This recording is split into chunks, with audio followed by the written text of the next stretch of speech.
vous exhorte donc, moi, le prisonnier dans le Seigneur, à marcher d'une manière digne de la vocation qui vous a été adressée, en toute humilité et douceur avec patience, vous supportant les uns les autres avec amour, vous efforçant de conserver l'unité de l'esprit par le lien de la paix.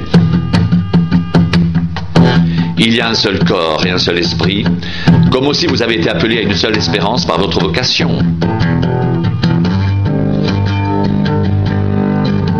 Il y a un seul Seigneur,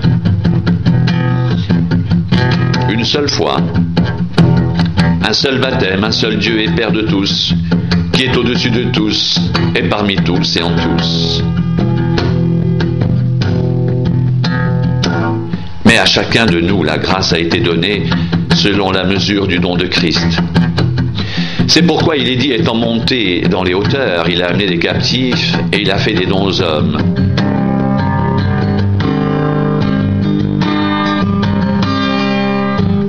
Or, que signifie il est monté? Sinon qu'il est aussi descendu dans les régions inférieures de la terre. Celui qui est descendu, c'est le même qui est monté au-dessus de tous les cieux, afin de remplir toutes choses.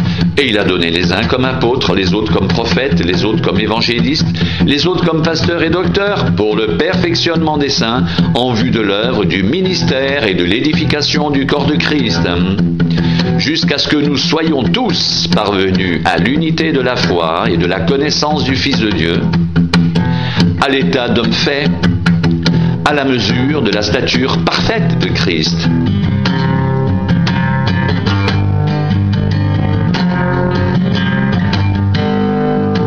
Ainsi, nous ne serons plus des enfants flottants et emportés à tout vent de doctrine, par la tromperie des hommes, par leur ruse dans les moyens de séduction, mais en professant la vérité dans l'amour, nous croîtrons à tous égards en celui qui est le chef Christ.